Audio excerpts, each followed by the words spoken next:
Apa itu? Mereka ketika Yesus berbicara, seakan-akan Yesus itu berbicara kepada Kristen. Umat Paulus ini selalu kegeeran, selalu aja nyamar-nyamar domba. Di sini harus Anda pahami, ketika Yesus berbicara kepada kaumnya, ketika Yesus melontarkan kalimat, Yesus itu sedang berbicara kepada kaumnya. Sehingga kandidat penyesat dan orang-orang yang disesatkan itu adalah Kristen, Islam, Hindu, Buddha, dan seterusnya. Kita harus memposisikan Yesus itu sebagai guru yang ada untuk kaumnya Bani Israel. Jangan kita masuk ke dalam, itu rumah tangga Yesus. Jangan kita seakan-akan Yesus berbicara kepada kita. Sehingga ketika kita yang menggenapi nubuatannya, kita justru merasa tidak kena. Kenapa? Karena kita memasukkan diri kita ke dalamnya. Itulah yang disebut serigala berbulu domba. Dudukkan dulu perkaranya. Yesus ketika berbicara kepada orang-orang Yahudi muridnya, Paulus di situ bukan sebagai murid. Lukas bukan sebagai murid. Yohanes penulis buku Yohanes bukan murid Yesus. Penulis Matius juga bukan murid Yesus. Penulis buku Petrus juga bukan murid Yesus. Penulis buku Ibrani juga bukan murid Yesus. Jangan ketika ada data seperti itu disajikan, lantas kemudian kita ini kan diterangkan dalam Galatia. Justru Paulus inilah penggenapan dari nubuatan Yesus terhadap murid-muridnya. Jangan seakan-akan Anda mengatakan di dalam Galatia dikatakan begini. Loh, kalau begitu siapa kandidatnya rupanya? Orang Hindu tidak memakai nama Yesus menyebarkan Hindu ke seluruh dunia. Orang Buddha juga demikian adanya. Orang Islam juga tidak menyesatkan umat Islam dengan memakai nama Yesus Kristus. Tidak. Lalu siapa kandidatnya? Ya Paulus lah. Kecuali Anda ingin mengatakan Yesus itu pembohong. Kenapa? Karena kalau Anda memasukkan Kristen ke dalam golongannya Yesus, maka tak ada lagi yang menggenapi nubuatan Yesus itu. Satu-satunya yang menggenapi nubuatan Yesus akan datangnya penyesat dan banyak orang yang disesatkan dengan memakai nama Yesus hanyalah aliteng. Sorry ya Bun, ayah sorry ya. Di sini ada tamu saya. Sabar dulu. Makanya pertanyaan saya, ini yang ketiga kalinya buat saudara Kristen di sini. Berhasil tidak iblis, dalam bahasa Yunaninya itu planos, penyesat, penipu, yang suka berpura-pura mengelabui, menampakkan hal yang baik seakan-akan dianggap baik. Menampilkan sesuatu yang buruk tapi dipoles menjadi baik. Pertanyaan saya, berhasil tidak penyesat memakai, dengarkan, memakai nama Yesus dan penyesatnya berkata Kristus demi untuk menyesatkan banyak orang? Berhasil tidak? Kalau berhasil, mana banyak orang itu? Kalau tidak berhasil, berarti Yesus pembohong. Berhasil atau tidak berhasil? Silakan. Terima kasih Bang Juma. Anda saya lihat tendensius kepada arah Paulus. Ayo diskusi kita, nggak usah pakai gospel kitabnya Paulus. Kenapa? Perlu saya jelaskan, Paulus itu hadis setelah Yesus telah terangkat ke sorga ya. Tadinya dia itu disuruh oleh Imam Farisi untuk membunuh supaya jangan sekali-sekali ada orang mengajar tentang kisahnya Yesus yang telah bangkit itu akan dibunuh. Pertanyaan saya apa setelah dia penting? dikasih. Dengar dulu. Saya jawab dulu karena saya pertanyaan saya apa penting? Jadi yang Anda bilang itu berhasil ke iblis ya. Anda bilang itu perlu saya jelaskan. Yudas itu tahu, Saulus itu ada Paulus yang telah murtad dari Yudaisme jadi pengajar Yesus. Dia bukan nabi, bro, bukan nabi dia ya. Dia adalah pengajar. Kami bilang sebagai rasul. Jadi jelas betul abang bilang di kisah Yesus sebagai guru betul dan ada nyata di situ. Dia utusan selagi ada di Bible ya. Tapi setelah dia bangkit ke surga bukan guru lagi bro. Tak dikenal sebagai dia guru, bukan, ada lagi. Udah selesai dia tugasnya. bukan guru, dia jadi intinya, Tuhan oleh penyesat. Dengar. Kan saya Penyesat bilang gini, yang melantiknya menjadi Tuhan. Makanya dulu. Pertanyaan saya, berhasil atau tidak berhasil? Ya, kamu diam dulu. Begini abangku, kan saya udah garis bawah tadi. Kata Tuhan di Kristen adalah penguasa junjungan. Kenapa lari ke situ ya? Bukan pencipta. Kau bilang Tuhan. Yang namanya pencipta itu adalah Allah Bapa. Berhasil tidak penyesat memakai nama Yesus Kristus untuk menyesatkan banyak orang. Berhasil kagak? Menggunakan nama Kristus untuk menyesatkan orang. Dia kan orang yang murtad gitu loh. Tahu, kalau salah ajarannya seperti kalian punya namanya Barnabas dengan Thomas, salah itu bersalah nggak? Berhasil. Begini, ayo kita bernarasi gini. Anda bernarasi Berhasil tentang Paulus tendensius. Ayo kita mainkan, nggak usah 4 gospel saja. 4 gospel, udah. Nabi Lukas, Muhammad Matius, pun Yohanes, bisa dan kau lain. dudukkan Bagus. di situ. Saya tidak berkeberatan ketika Anda mengatakan berhasil, yaitu Nabi Muhammad memakai nama Kristus, mengajar kemudian sejazirah Arab untuk menyembah Apa kepada hubungannya? Kristus. Berarti berhasil. Berarti berhasil Dengar dan pelakunya adalah Nabi Muhammad. Tapi yang kita inginkan sini secara historis, secara gramatikal, berhasil Iya, atau secara tidak berhasil? gramatikal, Kalau berhasil di siapa Galatia pelakunya? 1 ayat 17, Kalau berhasil dengar dulu. mana orang banyak Kan- yang disesatkan itu? Dengar dulu. Sederhana kan? Silakan. Anda mengarahkan, saya tahu. Kan Anda mengarahkan sebagai contoh. Kan jelas Paulus itu berdakwah kepada yang tidak sunat kan di luar Yahudi. Apa yang terjadi di Galatia 1 ayat 17? Bahwasanya Paulus itu berkhotbah tempat yang tidak sunat. Itu namanya Arab. Dia 3 tahun di Arab, baca. Galatia 1 17 dia diutus ke Arab itu bangsa orang yang bersunat dari sejak Nabi Ismail. Orang Arab itu bersunat dari sejak Nabi Ismail. Makanya ketika Mana Islam dalilnya, bro? datang, sabar dulu. Makanya ketika Islam datang, tidak ada satu manusia Arab pun yang disunat. Kenapa? Karena mereka sudah bersunat dari sejak lahir. Itu tradisi dari moyang mereka dari Nabi Ibrahim. Sama seperti misalnya, yang ada dengar dulu, dibilang sunat sahabat-sahabat lahir Rasulullah, sama dengar, dipatok sahabat-sahabat pakainya itu Rasulullah itu, sahabat-sahabat Rasulullah ketika memeluk Islam dari membenci Nabi Muhammad, memeluk Islam, tidak ada kisah, tidak ada riwayat yang menceritakan Abu Bakar, Utsman, Ali, kemudian begitu masuk Islam mereka disunat. Itu nggak ada. Kenapa?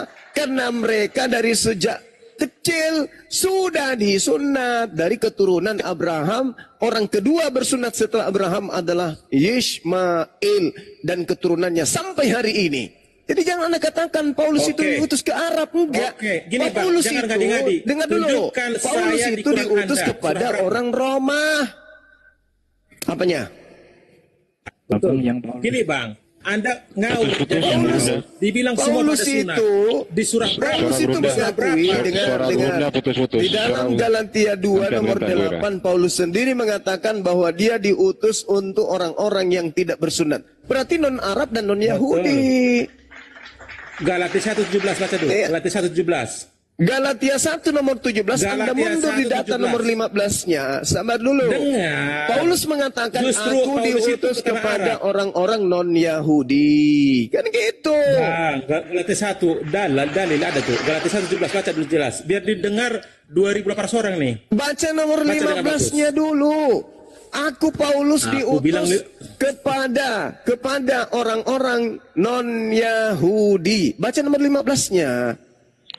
Sinyal Gerunda kayaknya baca terganggu ya. Ini ya. Suaranya Ini. putus-putus Gerunda. Juga aku tidak pergi ke Yerusalem mendapatkan mereka yang telah menjadi rasul semua, tetapi aku berangkat ke tanah Arab. Tanah Arab berarti kalau Paulus datang ke sana berarti ke orang-orang yang belum bersunat.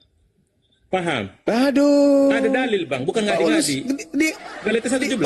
orang Arab itu orang yang sudah bersunat dari sejak Nabi Ismail. Belum, Kenapa bro. larinya kemudian kenapa larinya ke Petrus sunat? yang Paulus itu dengarkan dengar saya. dulu. Kamu jangan cocokologi dalam Ya. berdialog itu, jangan cocokologi. Jadi begini saudara, Paulus itu keluar Yerusalem, meninggalkan kemudian Yerusalem. Kamu baca di Kolose 2 nomor 16, nomor 17, nomor 18 sampai nomor 20. Paulus itu mendoktrin orang-orang di luar Yahudi untuk apa? Untuk menghilangkan seluruh hukum Taurat. Jadi kalaupun dia ke Arab, kamu baca Kisah Para Rasul 15, Kisah Para Rasul 21 nomor 15 sampai nomor 26. Bro. Selesaikan Apa sih dulu orang ini? 1:17 itu, Bro. Loh, Iya, dia ini ke kan Arab. fakta. Anda Dia kejepit ke Arab, apa sih orang ngapain ini? ke Arab? Gimana? Ngapain dia ke Arab? Untuk berdakwah. Berdakwah Ada berdakwah di untuk kitab ada. apa? Sibilis, Sibulus ada. Petrus ada. Berdakwah untuk apa? Dia berdakwah untuk apa? Apa ajaran dakwanya Untuk Paulus? Untuk tentang apa? Kristen. Ya tentang Tentang Kristen, Kristen, apa yang tentang diajarkan? Apa yang diajarkan? Jangan bersunat kan? Wakarah bin Naufal. Itu salah satu Jangan murid. bersunat. Perintah Paulusnya itu jangan bersunat. Galatia 5 nomor 2. Barang siapa yang menyunatkan kemudian ucoknya, maka Yesus Kristus tidak berguna baginya. Kau pelajari itu. Jadi dia pun kalau ke Arab, mengajar orang Arab untuk jangan bersunat. Karena orang Arab itu sudah sunat. Paham? Nah sekarang permasalahannya bukan di situ. Oke. Permasalahannya bukan di situ. Permasalahannya Bukan, adalah saya masukkan ke narasi Anda. berhasilkah iblis? Masuk ke narasi Anda. Berhasilkah iblis? Bang Ini Juma, yang kelima Bang kali saya Juma. bertanya. Berhasilkah iblis menyesatkan orang-orang banyak dengan memakai nama Yesus Kristus? Pertanyaan saya kepada saudara, Paulus keliling dunia dalam hal ini. Dia menyeberangi lautan, menjelajahi daratan, itu memakai nama siapa dia mengajar? Nama Musa, nama Daud, nama Salomo, atau nama Yesus Kristus? Silakan. Silakan. Paulus pergi kemana-mana menarasikan tentang ajaran Yesus. Karena Kristen itu adalah pengikut udah ajaran Yesus. selesai. Yesus tidak pernah ketemu dengan Yesus. Selesai. Berarti Makanya Anda bicara gini loh bro. Di 4 gospel itu Anda bicara. Karena ada berarti selisih berhasil. waktu cukup panjang. Loh, Oke, udah, sudah. Anda sudah. Iya, udah. Anda sudah mengakuinya bahwa yang berhasil memakai nama Yesus menyesatkan banyak orang itu ya Paulus. Sudah selesai. Apalagi? Tapi ajaran itu kan mirip dengan yang 4 gospel kan Bang? Apa ajarannya yang mana? Woi. Ajarannya Di yang mana? Di Matius, Markus, Lukas dengan Yohanes kan mirip dengan apa yang disampaikan siapa? Paulus. Apa? Iya. Dengarkan saya, Bung. Ketika dia mengatakan, jika ada yang mengajarkan Injil, meskipun malaikat dari langit yang mengajarkan Injil, selain daripada Injil yang kami beritakan, terkutuklah dia. Dengan kata lain, Paulus sudah mengutuk penulis Injil Lukas, Injil Markus, Injil Matius, Injil Yohanes, kan begitu.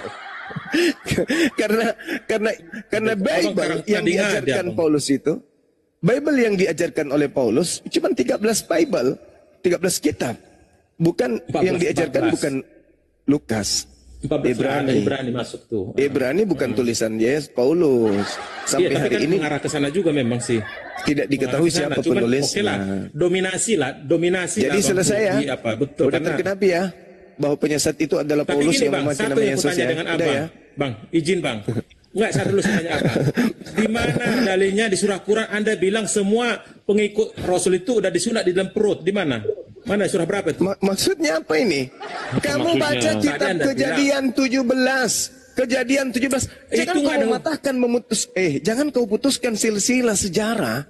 Silsilah Nabi Muhammad bro. itu berasal dari Itu Nabi berarti kamu copy Ismail. paste. Anda copy paste. Apa ini? Baca dulu. Kalau Anda menarasikan gitu ambil Kejadian ya. Baca Kejadian 16 ayat 11 sampai 12. Baca dulu. Apa yang dikatakan di 16, sana 11 sampai 12.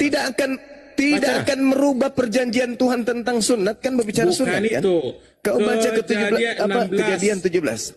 Kejadian 17 tidak bisa kau rubah. 16. Ya, Kejadian 17 yang ku bilang ke mengatakan Abang, bahwa bacakan. Abraham memiliki perjanjian kekal, yaitu bukan itu yang saya bilang. Abraham dan anak-anaknya akan bersunat kulub secara turun-temurun, dan itu adalah perjanjian kekal antara Abraham dan keturunannya. Ismail keturunannya adalah bangsa Arab. Bangsa Arab keturunan Nabi Ibrahim memiliki perjanjian kekal, mereka kemudian bersunat kulub. Begitu saudaraku. Jadi kamu nggak bisa mengganggu-gugat itu.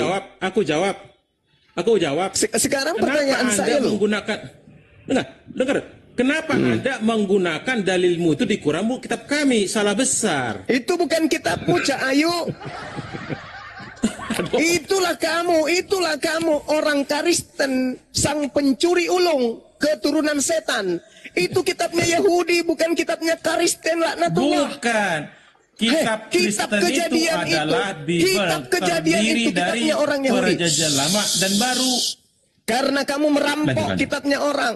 Kamu baca Ulangan 5. Hukum-hukum yang datang kepada Nabi Musa itu hanya mengikat kepada mereka yang hidup sesama dengan Nabi Musa. bukan mengikat nenek moyang mereka, juga bukan mengikat orang-orang di luar Bani Israel. Ulangan 33 nomor 1, nomor 2, nomor 3, nomor 4 sampai nomor 4. Hukum Taurat itu hanya mengikat sebagai hak pewarisan kepada Bani Yakub, bukan kepada saudara. Jadi kalau Anda mengatakan jangan mengambil, jangan mengikuti kitab kami, memalukan. Kitab Kejadian itu bukan hakmu. Kitab Kejadian Yesus itu hasil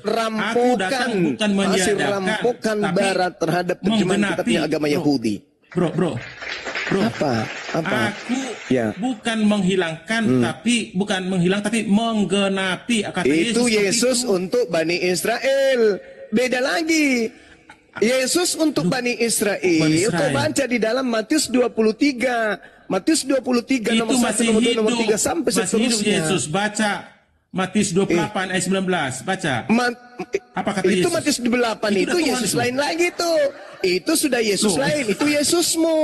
Matius 28 itu Yesusmu. Kitab Wahyu itu berbicara Yesusmu.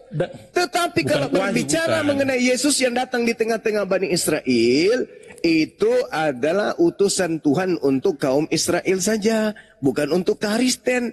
Di dalam Bible, karena dia bukan firman Tuhan dan juga bukan sabda Yesus, penulis-penulisnya kemudian mencatat dua keadaan. Apa itu? Keadaan Yesus anak Maria ketika datang sebagai nabi untuk Bani Israel, dan keadaan penyesat Kristus yang setelah keluar dari kubur dan setelah datang kepada Paulus dan teman-temannya. Kitabmu merangkum dua keadaan Yesus. Yesus yang asli, Yesus yang palsu, dua-duanya digabung menjadi satu cerita di dalam Biblemu. Lalu kamu sebagai penganut Kristen, jangan tongor, kasih tahu dalilnya. Dia berapa baca merangkum namanya. Itu kan idemu sendiri. Orang dengarkan saya. Di surah Paulus sendiri mengatakan dalil. Ya, di surah Paulus sendiri mengatakan di dalam 1 Korintus berapa? 11 nomor 4, Paulus mengatakan bahwa ada Yesus lain. Kemudian Yesus juga mengatakan ada Yesus lain. Kemudian orang yang ditangkap yang sedang dihakimi kemudian oleh Mahkamah Agama juga mengatakan ada Yesus lain. Yesus juga mengatakan ada Yesus lain.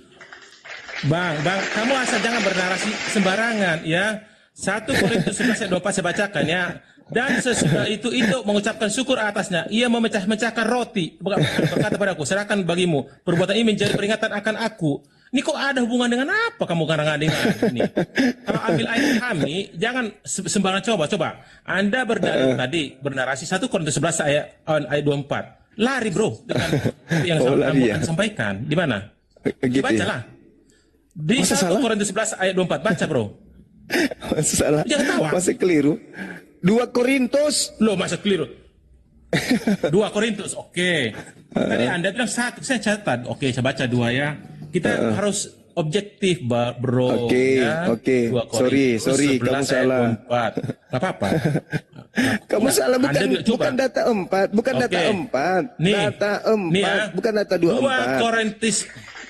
2 Korintus 11 bukan ayat 24 Korintus, ya. Korintus. Loh, jangan ketawa. 2 Korintus 11 ayat berapa, Bang? 4, bukan 24. Hei. 4. Ini. Silakan kamu baca. Nih. Apa dia yang dikatakan di situ? Apa yang dikatakan? Lanjutan daripada sabar santai kita. Ini masih tentang Paulus yang tidak mementingkan diri sendiri ya. 2 Korintus 12 kan? 11. Aduh abang ini. Jangan kok kayak Paulus tambah-tambahin. 2 Korintus 11 ayat 4. Sebab kamu sabar saja jika ada seorang datang memberitakan Yesus yang lain daripada yang telah kami beritakan. Dia ketawa. Justru ini ya ke Anda loh ini. Dengar tuh, si Paulus ngomong apa yang ada Injil palsu 615 tahun berikutnya, inilah di barangnya. Ya, sebab kamu sabar saja jika ada seorang datang memberitakan Yesus yang lain daripada yang telah kami beritakan, ya, Yesus lain, atau memberitakan kepada kamu roh yang lain pada yang telah kami Yesus terima Injil itu. Lain. Yesus lain. Ini kan bernarasi di tentang itu. Tetapi menurut pendapatku sendiri, aku tidak kurang daripada rasul-rasul yang tiada taranya. Kalau aku kurang paham dalam hal ini berkata-kata tidak. Ada Yesus lain kan? Pengetahuan. Ada Yesus lain. Ini kan Paulus ngomong. Kan Paulus ngomong. Iya. Karena Paulus sadar kalau yang diajarkannya itu adalah Yesus lain. Makanya dia mengatakan rasul-rasul yang lain. Dengar, dalil itu menceritakan tentang adanya rasul-rasul lain. Rasul-rasul lain maksudnya murid-murid Yesus yang asli memberitakan Yesus, yang mana Yesus yang diberitakan sekarang, mereka berbeda dengan Bang, Yesus yang diberitakan oleh Paulus. Oke, izin Bang, kita bernarasi karena saya lihat tendensi Paulus ya. Kita mainkan di gospel Bang. Ini Mateus, yang namanya nubuat. Yang namanya nubuat, Bung, bukan tidak menyebut nama. Anda salah. Tidak menyebut nama. Tapi Anda lihat siapa yang kemudian menggenapi nubuatan itu. Jelas sekali dong. Yesus mengatakan, waspadalah agar kalian jangan disesatkan, sebab akan banyak penyesat datang memakai namaku dan berkata akulah Kristus. Nah, Paulus datang mengajar tentang nama Yesus dan berkata Yesus itu Kristus. Betul nggak? Dengar Bang, Kristus sudah jelas. Betul Lukas 1 ayat 10, Lukas 2. Kristus itu ada di Lukas 2 ayat 11. Baca. Hari ini telah lahir bagimu juru selamat Kristus Yesus di kota Daud. Itu awalnya, bro. Malaikat lagi ngomong, bukan si fulan. Lanjut. Oke. Kalau Anda berbicara Lukas 2 nomor 11, hari ini telah lahir bagimu juru selamat manusia yang diurapi Tuhan di kota Daud. Kristus itu manusia yang diurapi. Sedangkan yang datang kepada Paulus, Galatia 1 nomor 1. Tuhan itu adalah Lord junjungan yang Galatia 1. Ya. Coba lanjut. Galatia 1, dengar. Galatia 1 nomor 1. Galatia 1 nomor 11 nomor 12. Si Paulus punya. Kita kunci dulu biar kamu kekunci sendiri. Jangan menggunakan punya si Paulus. Coba. Pada hari ini telah lahir bagimu manusia yang diurapi. Yang lahir manusia atau bukan? Manusia diurapi. Kamu jangan roba-roba. Manusia atau bukan yang lahir? Hari ini telah lahir bagimu juru selamat, ya. Kristus, Tuhan di kota Daud. Tuhan itu tertulis adalah Lord, penguasa. Manusia bukan atau bukan? Langit dan bumi. Manusia atau bukan yang lahir?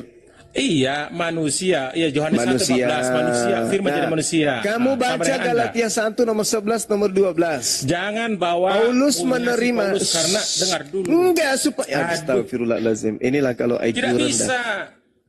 Dengar dulu. Pada hari ini telah lahir manusia. Yesus manusia. Paulus menerima Injil bukan dari manusia. Berarti bukan dari Yesus. Alamak. Yesus manusia. Yang datang kepada Paulus bukan manusia. Waktu di dunia ini memang manusia, tapi setelah mati dia sudah Tuhan, bro. Aduh, parah. Yesus bangkit dari kubur itu, Yesus terangkat ke langit itu sebagai manusia.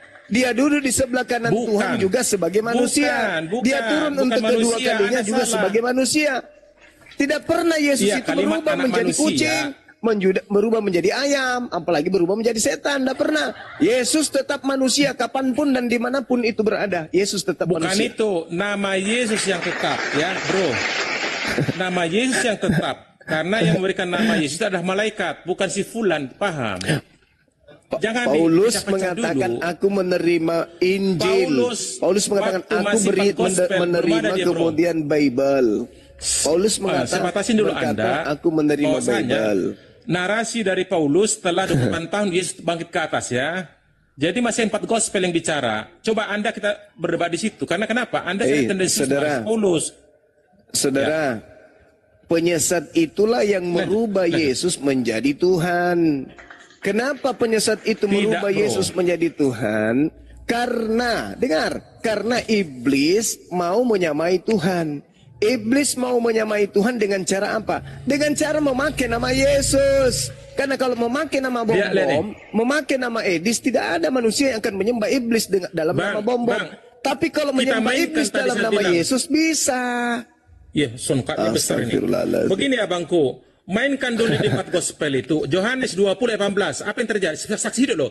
Ini ayatnya jelas ya. Maria Magdalena, saksi hidup, yang pergi berkata kepada muridnya, aku sebagai Magdalena telah melihat Tuhan, bukan Yesus, dan juga bahwa dia mengatakan hal itu kepada saya. Paham? Jadi bukan manusia lagi, dia udah Tuhan langsung, bro. Tuhan di 28 situ. tahun berikutnya datang. Aku melihat Tuhan kita. Iya, Lord lah. Iya, Tuhan, Lord. Boleh, saya ikuti narasi Anda. Tuhan sebagai penguasa Masya ya. Allah, Masya Allah. Dengar dulu. Betul, Tuhan. Pandainya Bang. dirimu, Tuhan, kawanku. Lord. Bukan. Pandainya Di dirimu. Kristen, Yesus itu adalah Tuhan, bukan Tuhan kayak kalian punya pencipta langit dan yang bumi. Maria lihat itu bukan Yesus asli. Yang Maria lihat itu adalah penyesat yang datang menyerupai Yesus. Oke. Itu bukan Yesus Di mana asli. dalilnya? Loh, Di mana dalilnya? Kasih Anda tunjuk baca dong. Lukas 22. Bahwasanya bukan. Anda baca Ya. Lukas 22. 22. Ayat berapa? Ayat berapa? 6, Lukas 22 ayat berapa? Lukas 2 iya, ayat 2 atau 69. gimana? Mantap Bang Handi. Anda baca Lukas 2 ayat 2. 22. Inilah pendaftaran pertama. Mana yang betul kawan ini? Lukas berapa, 22. Lukas 22 Anda baca Ya. data dari 68 sampai 69. 68 ya. Oke. Ini Yesus masih hidup ya, belum dimatongkan karena Yesus di hadapan Mahkamah Agung. Apa disebutkan? Iya. Sekalipun Iya. aku bertanya sesuatu kepadamu, namun aku tidak akan menjawab. Karena ini Bukan pengadilan aku, loh. Dia kamu. lagi diadilin, bro. Hah? Kamu bukan aku. Dan sekali aku bertanya sesuatu kepada kamu, namun kamu tidak akan menjawab. Nah, Itu pertanyaan. gitu dong. Apa di Gitu dong. dengar dulu. Apa di 69? Mulai sekarang anak manusia sudah menjadi duduk sebelah kanan Allah yang Maha Kuasa. 70. Kata mereka Itu sudah. kepada kalau begitu gimana? Itu tadi dia mengatakan, mulai sekarang anak manusia sudah duduk di samping kanan Tuhan yang Maha Kuasa. Siapa itu yang duduk di atas di langit, di samping kanan Tuhan? Siapa? Sampai gimana? Dia kan bernarasi, Bang, di depan mahkamah. Iya, mulai sekarang Yesus sudah duduk di sebelah kanan Tuhan yang Maha Kuasa. Itu siapa? Baru nomor 70. Kan ngomong seperti itu dia kan. Datang nomor 70. Dengar dulu. Kata mereka, kalau itu begitu siapa? engkau ini anak Allah, jawab Yesus. Dengar dulu, jangan potong-potong. Ini bernarasi dia, Bang. Ini di pengadilan loh. Jangan ambil cuma Iya. 69 doang. Pertanyaannya Ya, oke. siapa yang Di duduk 70. di sebelah kanan? Di 70. Baik, Anak begini loh. manusia. Inilah anehnya kalian. Nah, siapa itu anak Iya, manusia anak itu? manusia. Siapa? Dengar dulu. Siapa anak Dia manusianya? 70. Jawab Kata dulu, mereka ya. semua, kalau begitu, engkau ini anak Allah, jawab Yesus. Kamu sendiri yang mengatakan bahwa aku anak Allah. bukan Yesus Lalu yang mengatakan, tapi kata mereka, orang-orang itu. Untuk apa kita perlu kesaksian lagi nih? Kita telah mendengarkan mulutnya sendiri. Nah, artinya ini mau posisi sebagai saksi, bro. Artinya jangan bawa-bawakan ini posisi di pengadilan. Masih hidup, bro. Tapi, yang berbicara kalau di situ Matius katanya 28, Yesus. Aduh. Iya. Apa ini? Manusia ya. Nah, terus manusia yang ya. di atas Lanjut. yang duduk di sebelah kanan Tuhan siapa? Ada narasi seperti itu kok jadi lucu. Orang lagi belum metong. Gimana nih? Lah, lalu yang duduk di sebelah kanan siapa? Setelah metong. Setelah bangkitkan Bapa. Loh, mulai sekarang dalam bahasa Yunani itu nun. Nun itu detik sekarang, saat sekarang. Sekarang juga Yesus Abangku, sudah duduk ini di sebelah Anda kok kanan mengambil Tuhan yang kelemahan Maha ayat Kuasa. ini, bro. Mana Kok yang benar an- ini? gimana? Anda atau yang disalib ini? Yang disangka Yesus ini di sidang. Hei, kamukah anak Tuhan Mesias? Kamu yang mengatakannya. Kamu yang mengatakannya. Apalagi gunanya aku bertanya dengar, kepadamu. Bram. Kau yang Ini. mengatakan, bukan aku yang mengatakan. Kamu. Apa Iya, jawaban di 69 orang itu. tersebut? Mulai sekarang anak manusia sudah duduk di sebelah Bukan kanan sudah, Tuhan yang Maha Bang. Kuasa. Akan duduk, akan, Bang. Coba baca Kok di bahasa akan? Inggrisnya. Hei. Baca Ih, di bahasa kok Inggris. akan? But from hand, sell the son. Loh. Sell. Coba, ini bahasa Allahu Indonesia, bro. Akbar. Jangan cari kelemahan. Masya Allah. Bahasa Inggrisnya Kenapa coba Anda lihat ini? dulu bahasa Kenapa? Inggrisnya. Kenapa? Loh. Kenapa Anda Lihat lari dulu. dari data yang ada di dalam kitab saudara? Itu Kenapa, bahasa saudara? Indonesia. Berat. Saya lihat di bahasa Inggrisnya bukan itu maksudnya. Sudah bukan. Akan. Sell the son Di of the mana? man. Di mana seated ada on- kata akan bahasa di Inggris, situ? coba. Terjemahan Sudah bahasa di Inggris ini. situ. But from. Sudah. Aduh, baca bahasa Inggrisnya, Sudah. Bang. Itu Iya, sell. sudah terjadi No, dalam no. bahasa Yunaninya Bukan. katemai. Katemai itu, Bung, But berasal from dari kata kat info at sel. mae, Aduh. mahe dalam bahasa Yunani, artinya sudah. Bukan mai. Sekarang sudah. Astagfirullahaladzim. Alah, sudah. Hei, kitab Orang dia itu lagi di- original teksnya Yunani, bukan bahasa Inggris. Bukan bahasa Linggis. Bahasa Inggris. Kitabmu itu bahasa Yunani. Di situ kata Ya, terserah Anda lah Yunaninya kalau jelas, gitu. katemai. Katemai itu berasal dari dua kata, kamai dan katemai.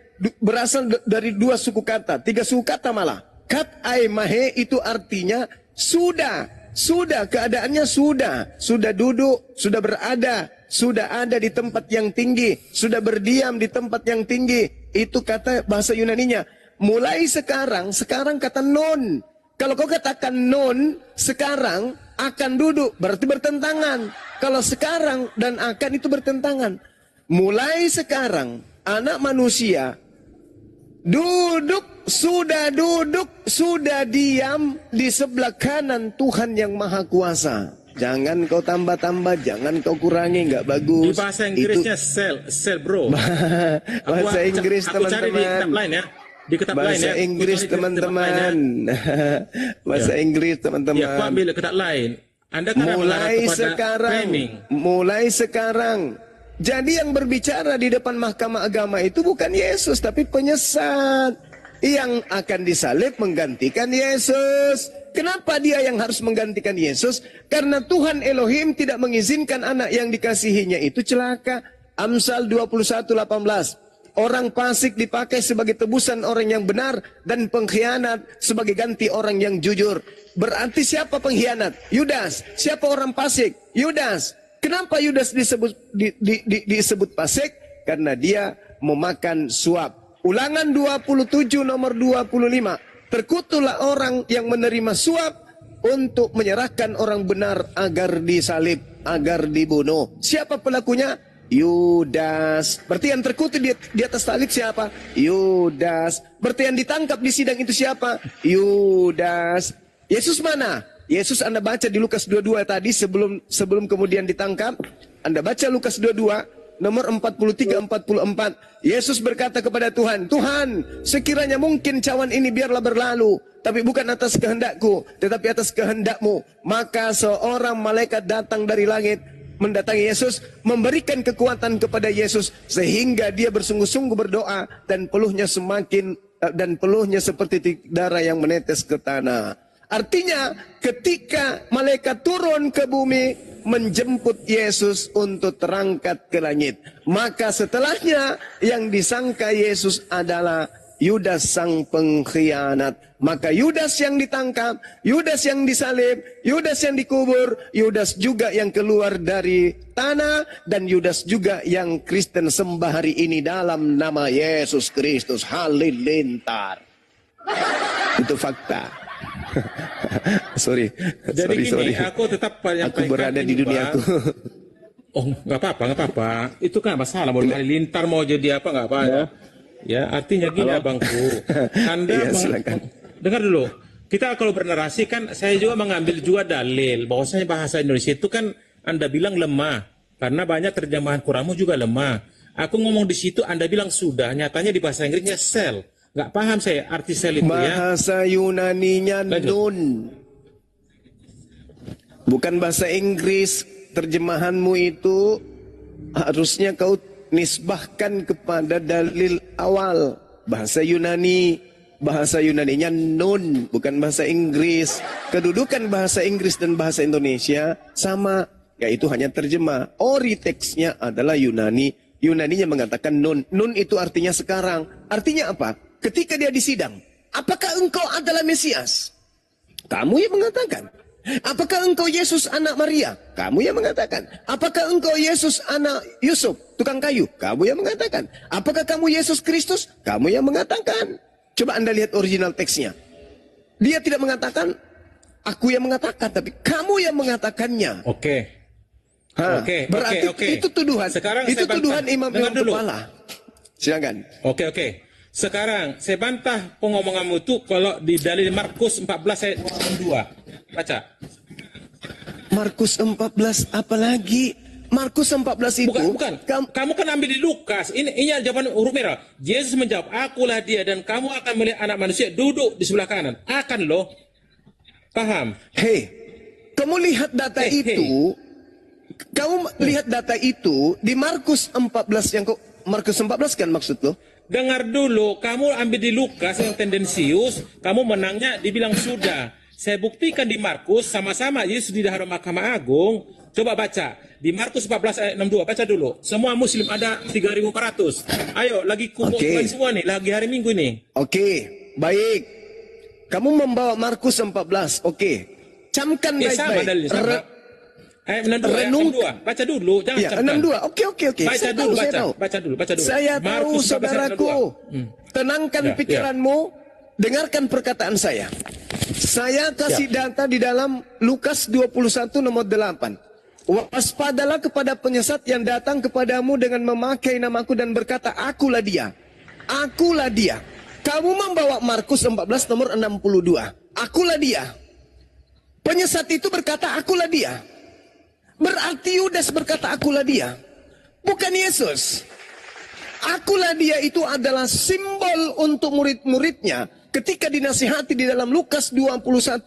Apa kata Yesus? Wahai murid-muridku, iya paman, waspadalah kepada penyesat yang datang kepadamu dengan memakai namaku dan berkata, aku sabar dulu. Penyesat itu berkata, akulah dia. Sekarang Anda membawa data Markus 14 nomor 60-an, 62. Anda berdalih itu Yesus karena dia telah berkata, akulah dia. Tunggu dulu. Ucapan-ucapan akulah dia itu adalah ucapan-ucapan penyesat yang datang memakai nama Yesus. Jangan terlalu jauh ke Markus 14. Yohanes 18 nomor 5.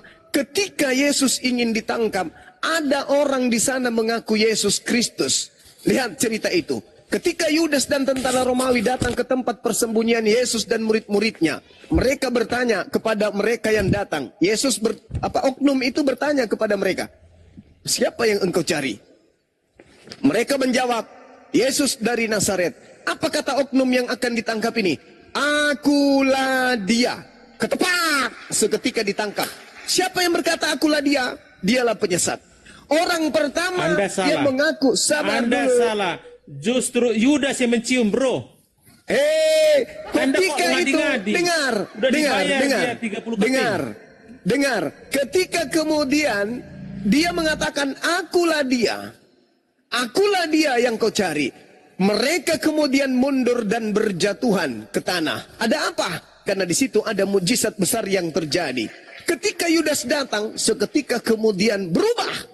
Apa yang telah dicanangkan kemudian keadaan di mana Yesus diselamatkan oleh Tuhan. Seperti itu skenarionya, bro. Anda ngadi-ngadi. Tidak bisa. Yesus yang mengatakan itu, penyesat itu memakai namaku dan berkata apa? Akulah dia. Berarti ketika ada penyesat mengaku akulah dia, sudah tergenapi. Yang ditangkap menggantikan Yesus mengaku akulah dia. Ketepak.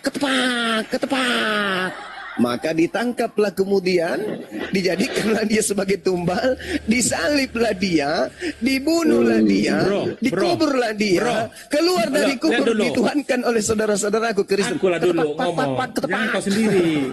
Gak fair nih. Iya bang. 3.600 orang di bawah, terdidik ya, ini ya bang. Anda mengambil ayat dari versi yang lain yang tendensius, jelas kok. Tidak bisa dong. Tidak bisa dong. Kita ini orang yang muncul belakangan harus belajar Bible itu. Diam dulu, aku tadi. Aku dulu bernasi, abang bantah nanti. Yudas itu telah bergabung oleh dikasih para imam supaya apa kodenya? Kalau ku cium nanti, ku peluk, tangkap dalam keadaan hidup. Mereka itu kenapa harus kasih kode? Kan malam bro, malam. Udah jam 00 artinya dia mau ditangkap. Loh, Anda kan nambah-nambah, itu jelas kok. Yesus itu adalah dikasih kode. Nanti kalau saya cium, itulah orangnya. Cium, baru ditangkap dan hidup. Dibawa ke mahkamah. Kok bisa-bisa jadi si Yudas sendiri yang ditangkap? Aneh. Saya buktikan. Boleh saya buktikan kalau itu Yudas, boleh? Boleh. Boleh. Jadi antara Yudas dan Yesus jumlahnya berapa orang? Yudas beserta ke-11 murid tambah Yesus berapa orang? 13 semua dengan Yesus. Oke? Anda baca Markus yang Anda bawa. Mundur sedikit di data nomor 50. Semua murid lari meninggalkan Yesus. Nah, ketika sudah ditangkap orang yang mengaku akulah dia di sini, berarti tinggal 2 yang tinggal di sana. Siapa itu? Yesus dan juga Yudas. Ke-11 murid sudah pada berlarian. Anda baca Markus 14. Tiga jadinya. Dengar, Siapa? 3 orang bang. Siapa yang satu? Satu Yudas. Satu Yudas sendiri yang mencium tadi. Satu Yesus. Lagi? Satu orang yang disebutkan siapa. Itu kan nggak ada jelas siapa orangnya itu. Masalah generasi. Tidak ada itu. Kamu jangan menambah-nambahkan dalil. Di situ tinggal 2. Ketika kemudian Yesus murid-muridnya lari. Sabar dulu. Gantian. Nanti Anda tanggapi. Ketika murid-muridnya semuanya berlarian. Yang ada di sana hanya tentara Romawi. Yang ada di sana hanya Yudas dan juga Yesus. Apa yang terjadi ketika orang yang disangka Yesus sudah ditangkap, di belakangnya masih ada seorang pemuda menggunakan kain lenan. Ketepak, pak, pak, pak, pak, ketepak. Ini siapa yang menggunakan kain lenan ini? Yang kemudian lari melepaskan kain lenan dalam keadaan telanjang. Kita lihat di dalam Yohanes 13 nomor 4. Yesuslah yang menggunakan kain lenan. Dengan kata lain, Yesus lari melepaskan kain lenan dan Yudas yang ditangkap dari tadi. Itu yang betul, tol. Oke. Sehingga baca sabar. Di Matius 27:25. Sabar. Loh. Sehingga orang ini digiring kemudian di mahkamah agama. Ketika sampai di mahkamah agama kemudian Petrus ditanya, apakah kau mengenalnya? Tidak. Yohanes ditanya, apa kau mengenalnya? Tidak. Murid-murid ditanya, tidak. Telanjang ya? Tunggu, sabar dulu. Maka ketika orang ini disidang, apakah engkau Yesus? Apakah engkau Yesus? Apa kata orang tersebut? Apa kata orang tersebut? Host. Mulai sekarang juga Yesus sudah duduk di sebelah kanan Tuhan yang Maha Kuasa. Ketepak, pak. Oke, aku jawab sekarang ya. Berarti, dengar. Berarti tergenapilah apa yang tertulis di dalam Ulangan 21 nomor 22-23. Apabila ada orang melakukan dosa yang sepadan dengan hukuman mati, lalu kau salibkan dia, jangan kau biarkan mayatnya semalam-malaman di atas pohon, sebab siapapun yang dikutuk oleh Elohim, jangan kau biarkan mayatnya menyentuh kemudian tanah yang diwariskan nenek moyangmu kepadamu. Nah, Paulus menulis Galatia 3 nomor 13. Kristus telah menebus kita dari kutuk hukum Taurat dengan jalan menjadi kutuk karena kita, sebab ada tertulis, terkutuklah orang yang mati digantung di tiang salib. Siapa yang terkutuk? Berdasarkan Ulangan 27:25. Yang terkutuk Yudas.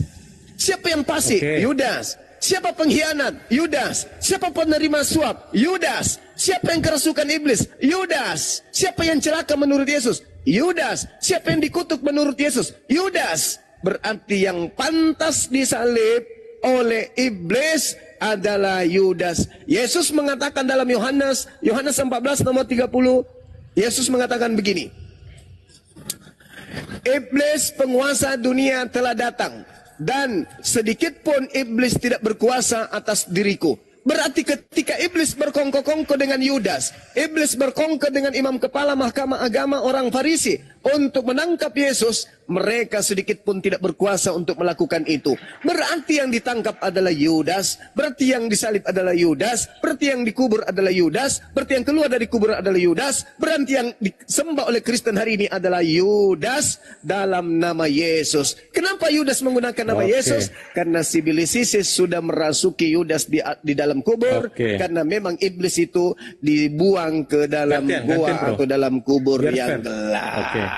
Aku 1 menit saja. Anda udah 7 menit ya. Halilintar. Silakan. Oke, halilintar. Makasih. Jadi begini, Bang Juma yang baik dan memang ilmu tinggi, tapi saya kira kurang. Kenapa? Anda menyampaikan Markus 14 ayat. Dengan tahu dulu, diam dulu bro. Mute dulu, nanti kamu bantah. Anda bilang tadi bahwasanya yang dibawa ke mahkamah itu adalah Yudas, jelas.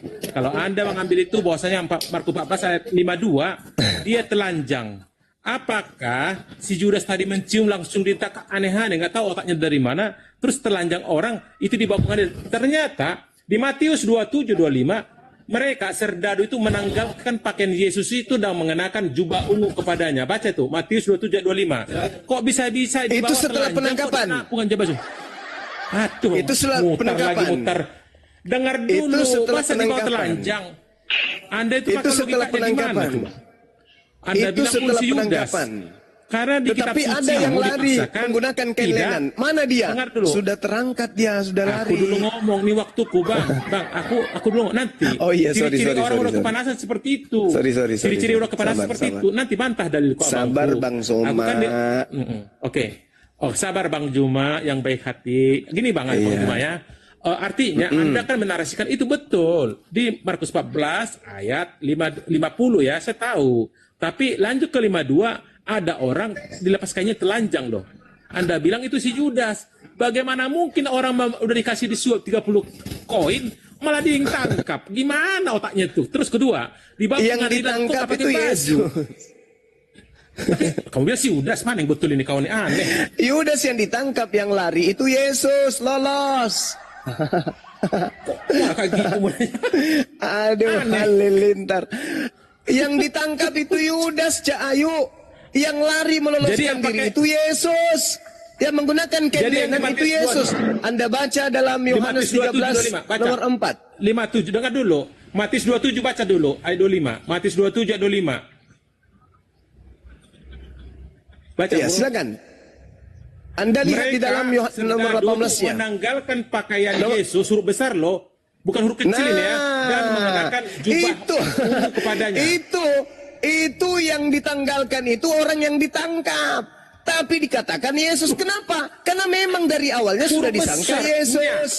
Apa ada beda dengan kita Astagfirullahaladzim, pandang? ya Allah. Yang besar kan Allah itu. Mana yang betul ini? Iya, secara garis besar yang ditangkap dalam pemahaman penulis, yang ditangkap dalam Tadinya pemahaman Kristen itu dikocok-kocok adalah kita Yesus. orang. Tapi Hai, alur ceritanya teman-temanku, bukan Muslim begitu, 35 orang. saudara-saudara. Inilah gurunda kalian itu ngocok-ngocok kita orang. Begini jadinya otak Saudara-saudara. kemana ini? Masa nangkap orang telanjang? Dengarkan. Bagaimana ceritanya? Dengarkan. Coba Nih, logika. saya jelaskan Ya, ya, ya. samamu. Saya jelaskan samamu. Yesus berkata kepada muridnya agar waspada kepada penyesat, memakai namanya. Ya. Seperangkat, Ya. seperangkat Sholat. alat untuk menyesatkan manusia itu termasuk Bibelmu. Iblis menggunakan Bibel sebagai alat untuk menyesatkan manusia. Apa pembuktiannya? Tragedi penyaliban terjadi di tahun 33. Pengarang bukumu itu mengumpulkan ceritanya itu tahun 40, tahun 52, 65, 74, 81, 90, dan 100. Ada yang mengatakan sampai 110. Itu cerita-cerita yang disusun berdasarkan kaidah-kaidah penelitian, penyelidikan, jiplak-menjiplak antara satu penulis dengan penulis yang lain. Bukan keadaan di mana mereka menulis di saat itu juga dia melihat. Bukan. Tetapi iblis menggunakan tangan-tangan mereka untuk menyampaikan sebuah alur cerita. Sehingga orang-orang yang tidak menggunakan akal itu bisa percaya kepada catatan-catatan pengarang kitab saudara. Tapi bagi saya, orang yang menggunakan akal, menelaah isi Bible karena hanya landasan pijakan tulisan manusia, keterangan yang muncul di dalamnya menghantarkan saya paham bahwa yang ditangkap, yang disalib, yang disembah oleh orang Kristen hari ini adalah sang pengkhianat Yudas. Iblis yang dikatakan oleh Yesus dalam Yohanes 6 nomor 70. Bukankah aku yang memilih engkau yang 12 orang? Tetapi satu di antaramu adalah Sibilisis. Itulah yang kamu sembah, yang kemudian dimanfaatkan oleh iblis nama Yesus untuk ditempelkan kepada yang disembah itu untuk disembah oleh banyak orang. Mana indikasi kuatnya? Nih, tak kasih data. Di dalam kitabmu Yohanes 12 nomor 38 sampai nomor 40. Apa kata Yesus? Angkatan setan ini, angkatan jahat ini minta tanda dan tidak akan diberikan tanda apapun kepada angkatan setan, angkatan jahat maksudnya, kecuali tanda Yunus. Sebab Yunus setiap hari 3 malam dalam perut ikan, demikian juga anak manusia Yudas akan berada dalam perut bumi 3 hari 3 malam. Setelah keluar menjadi Tuhan bagi angkatan jahat. Mana buktinya? Khotbah Petrus di Kisah para Rasul 2 nomor 36. Orang Yahudi semua harus tahu bahwa Kristus yang kau salibkan itu telah dijadikan menjadi Tuhan dan Kristus. Bagi siapa? Bagi angkatan jahat. Sedangkan anak Maria sudah Kristus dari sejak lahir. Lukas 2 nomor 11. Pada hari ini telah lahir bagimu juru selamat, yaitu Kristusnya Tuhan, orang yang diurapi Tuhan di kota Daud.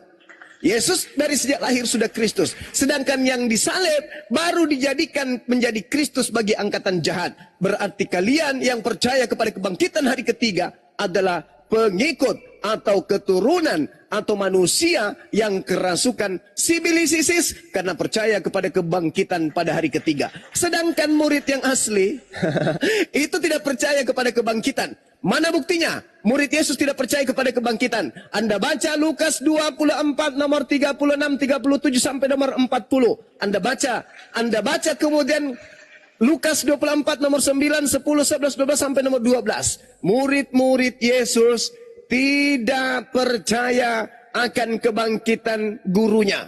Baca Lukas 24 nomor 9, 10, 11 sampai nomor 12. Murid-murid Yesus tidak percaya akan kebangkitan gurunya. Baca Lukas 24 nomor 37. Mereka mengira melihat hantu, bukan mengira melihat gurunya. Anda baca Matius 28 nomor 18. Mereka ragu akan orang yang keluar dari kubur. Itulah bukti angkatan benar tidak menerima tanda-tanda kebangkitan dari hari ketiga. Yang menerima tanda kebangkitan hari ketiga hanyalah angkatan jahat alias sibilisisi pekok. Tepat. Nanti Anda bantah ya. Silakan. Jadi gini abangku, itu cukup banyak tapi agak lama saya menjawabnya. Ini ya. Pertama, abang bilang tadi yang ditangkap itu adalah Yudas. Dalilnya ada bro. Di Markus 14 ayat mulai 43. Pada waktu Yesus masih berbicara, muncullah Yudas, salah seorang dari ke-12 murid itu bersama-sama segerombolan orang yang bawa pedang untung disuruh oleh imam kepala dan ahli Taurat ya. Orang yang menyerahkan dia telah memberitahukan tanda kepada mereka. Orang yang akan kucium, dengar. Orang yang akan kucium kata si Yudas. Itulah dia, tangkaplah dia, bawa dia dengan selamat. Paham? Itu dalilnya ada. Dan ketika sampai situ segera menempel Yesus berkata, Rabi, lalu mencium. Baru mereka nangkap, memegang Yesus, dibawa. Bukan telanjang. Anda gimana nih? Jadi yang katanya di bawah itu, jangan dipremingkan ke sana. Kenapa? Saya paham. Islam kan tidak mengakui Yesus disalibkan, tapi diserupakan tapi dipaksakan. Padahal di surah Maryam jelas dia ketika hari lahirku dibangkitkan itu jelas ada, diwafatkan ada jelas di situ. Anda tidak bisa menarasikan. Oke lah, saya framing ke sana. Aku dulu bang. Aku tadi ngomong, bang Juma yang baik, diam dulu. Aku baru 12 menit, 12 detik udah. Jadi gini abangku, abang mau narasi tadi jelas iya. Tapi kenapa abang bilang diganti dengan si Paulus? Dalilnya mana? Si Judas. Di mana dari surah berapa? Bahwasanya yang disalib itu adalah Yudas. Jangan kabur, jangan abu-abu. Biar kucatat. Itu jadi poin bagi saya. Di mana yang menyatakan Pontius Pilatus mengadili si Yudas sampai istrinya ngomong, jangan apakan anak itu. Tak ada saya lihat pun ada kesalahannya. Coba lanjutkan. Yesus sendiri yang mengatakan bahwasanya aku tidak akan mati. Begitu juga Daud mengatakan Yesus tidak akan mati. Yesusnya mengatakan apa? Anda lihat di dalam pengajarannya yang terekam di dalam Lukas 24 nomor 44. Harus digenapi semua yang tertulis tentang aku di dalam kitab Taurat. Berapa ayat 7 bang? Baca ayat 7-nya. Berapa ayat 7? Anda baca dulu di situ. Matius 26 nomor 24. Yesus sendiri mengatakan harus digenapi tentang aku semua yang tertulis tentang aku di dalam kitab Taurat, di dalam kitab Mazmur, di dalam kitab nabi-nabi. Lukas 22 nomor 22. Memang akan terjadi sesuai dengan apa yang tertulis tentang aku di dalam kitab-kitab sebelumnya. Nah, di dalam kitab-kitab sebelumnya Yesus mengatakan aku tidak akan mati. Petrus menjelaskan lagi dalam khotbahnya dalam Kisah Para Rasul 2. Daud menubuatkan tentang Yesus. Apa nubuatan Daud tentang Yesus menurut Petrus? Yesus jasadnya tidak ditinggal di kubur dan jasadnya tidak mengalami kematian. Data tiga-tiganya. Dia akan diangkat oleh tangan kanan Tuhan ke atas, ditinggikan oleh tangan kanan Tuhan. Kemudian ketika Yesus mengatakan harus digenapi semua yang tertulis tentang aku di dalam kitab Mazmur di dalam Kisah Para Rasul 4 nomor 11 nomor 4 11 di situ dikatakan Yesus adalah batu penjuru yang dibuang oleh tukang-tukang bangunan. Di dalam Mazmur 118 terang tertulis di sana bahwa di situ anak manusia yang adalah Mesias merupa batu penjuru yang dibuang oleh tukang bangunan. Nah, dia di situ berkata, aku tidak akan mati. Berarti sang batu penjuru tidak akan mati, melainkan dia tetap hidup. Itu harus digenapi. Harus tergenapi semua yang tertulis tentang aku dalam kitab Taurat. Di dalam kitab Mazmur, bukan di dalam kitab Perjanjian Baru, tetapi Yesus merujuk kepada Perjanjian Lama. Nah, sekarang Anda buka Matius 27 nomor 5. Di dalam catatan kakinya dituliskan Yudas mati dengan cara disalibkan. Dah, selesai panjang lebar kita. Baca Matius 25 nomor 27 nomor 5 catatan kakinya. Coba. Yudas disalib dengan cara disalibkan. Yudas mati dengan cara disalibkan. Silakan. Di ayat berapa, Bang? Di ayat berapa? Yudas disalibkan di catatan kaki. Catatan kaki kok aneh kawan ini. Bibel kami ada catatan kaki. Kalian punya catatan kaki. Tafsirlah entah apa. Di mana tulisannya? Alkitab Sabda. Tak laku Matius bro, 27 Sabda di nomor sini. 5. Aku kan udah bilang dari tadi. Aku diskusi dengan Anda menggunakan TB, kapar hitam. Jangan ngadi-ngadi. Ayat berapa? Catatan kaki Alkitab Sabda menerangkan tak ada, bro. Yudas mati dengan cara disalibkan. Loh. Ya, itu dari tanda, itu tertulis di catatan Alkitab Sabda. Nggak ada. Coba di Bibel ada.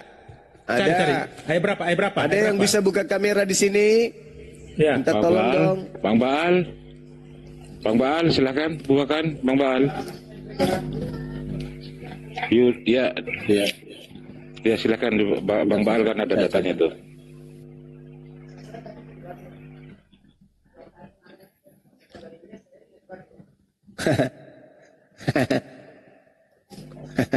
Kita diskusi Bang, kita nggak apa-apa. Santai aja. Itu yang semampuku menjawab Abang memang pinter, saya tahu hafal semua. Cuman saya menjawab semampuku. Cuman abang agak lari. Contoh, Alkitab disebutkan Yesus diangkat dengan tangan kanan. Di ayat berapa? Tunjukkan dulu. Jangan hanya Kisah Para Rasul 33.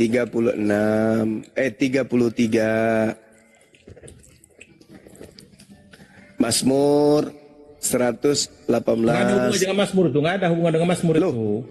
Kok nggak ada hubungannya? Tidak. Yesus mengatakan, aku memang harus meninggalkan dunia ini. Mazmur itu Aku adalah harus meninggalkan dunia ini. Petua. Paham? Kidung itu Aku puisi. meninggalkan dunia ini. Aku meninggalkan dunia ini.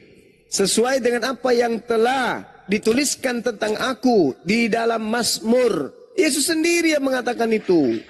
Disebut kitabnya Mazmur. Lukas 24:4. Ketepak. Bukan. Hai. Begitu saudaraku, begitu yang tertulis. Bukan, dengar dulu. Mana tadi? Alkitab Sabda Paralel. Dalilnya tadi mana? Jangan anu. Ya, silakan Bang Baal. Jadi kalau yang Bapak bilang itu tadi Allah ini Bang. Anda menggunakan KPR 2 itu sebagai merupakan khotbah Petrus. Yang saya bilang semua narasi tentang Paulus itu ada setelah Yesus 28 tahun naik ke sorga. Baru bernarasi Iya. ya. Makanya bilang Penyesatnya Anda memang kalau muncul setelah berdiskusi itu. dengan saya, tak kunci Anda cuma 4 gospel, kita mainkan. Aku datangkan di gospel 4 itu. Penyesat muncul setelah Yesus tak ada di bumi. Nah, Alkitab Sebagai Sabda contoh. Paralel. Sebagai contoh ya, Anda bilang tadi Alkitab mengatakan dia berapa Yesus diangkat dengan tangan kanan. Kan menggunakan KPR 12 itu. Padahal itu bukan di situ masuknya. Itu kan berdakwah dia. Lanjut. Mana tadi Yudas itu? Yudas dari mana? Iya. Yudas tadi. Saya bacakan boleh? Boleh. Oke, sini. Di sini ada penjelasan. Dia membahas tentang Matius 27-25 dan Kisah Para Rasul 1 nomor 18. Nah, di kisah para Matius 27-25, Yudas diceritakan, Matius mengatakan bahwa Yudas menggantung diri. Oke, nah di kisah para Rasul 1:18 mencatat bahwa Yudas tewas karena jatuh. Ini kontradiksinya mereka. Nah, kesimpulannya di sini bahwa menjatuhkan diri atau jatuh di sini dikatakan dengan menggantung pada masa itu, hanya dilakukan dengan cara disalibkan.